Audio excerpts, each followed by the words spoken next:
Hello guys, ನಾನು ನಿಮ್ಮ ಸಲ್ಮಾನ್ ಖಾನ್ ಚಿತ್ರದುರ್ಗದಿಂದ. ನಮ್ಮ ಚಿತ್ರದುರ್ಗದಲ್ಲಿ ಕಲಾಸುರಭಿರವರು ಗಾಯತ್ರಿ ಕಲ್ಯಾಣ ಮಂಟಪದಲ್ಲಿ fancy items, clothes, food items, ಇದರ ಜೊತೆಗೆ UP ಸಹರನ್ಪುರ್ರವರು ಹ್ಯಾಂಡ್ಲೂಮ್, ಹ್ಯಾಂಡ್ಕ್ರಾಫ್ಟ್ ಫರ್ನಿಚರ್ಸ್ ಕೂಡ ಸೇಲ್ ಹಾಕಿದ್ದಾರೆ. ಇಲ್ಲಿ all sizes vase tea table, swing chair, Maharaja sofa, stool, home ಝೂಲಾ, ಪಾಟ್, ಡೈನಿಂಗ್ ಟೇಬಲ್, ಇನ್ನು ಬಹಳಷ್ಟು ಐಟಮ್ಸ್ ಇಲ್ಲಿ ಅವೈಲೇಬಲ್ ಇದೆ.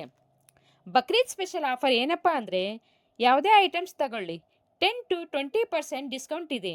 ಇಂತಹ ಒಳ್ಳೆಯ ಅವಕಾಶ ಮಿಸ್ ಮಾಡಬೇಡಿ. ಈ ಅವಕಾಶ ಕೇವಲ ಕೆಲವೇ ದಿನಗಳ ಮಾತ್ರ. ನೀವು ಒಂದು ಸಲ ಆದರೆ ಇಲ್ಲಿ ವಿಸಿಟ್ ಮಾಡಿ, ಏನಾದರೂ ಒಂದು ಐಟಮ್ಸ್ ತಗೊಳ್ತೀರಾ. ಇದರ location Kalasurabhi silk and cotton expo, Gayathri ಕಲ್ಯಾಣ ಮಂಟಪ, JCR ಮೇನ್ ರೋಡ್, ಚಿತ್ರದುರ್ಗ. ನಿಮ್ಮ ಫ್ರೆಂಡ್ಸ್ ಹಾಗೂ ನಿಮ್ಮ ರಿಲೇಟಿವ್ಸ್ಗೆ ಈ ವಿಡಿಯೋ ಶೇರ್ ಮಾಡಿ ಹಾಗೂ ನಮ್ಮ ಪೇಜ್ಗೆ ಫಾಲೋ ಮಾಡಿ, ಲೈಕ್ ಮಾಡಿ, ಜೊತೆಗೆ ಒಂದು ಒಳ್ಳೆಯ ಕಮೆಂಟ್ ಕೂಡ ಮಾಡಿ. ಬಾಯ್ ಬಾಯ್.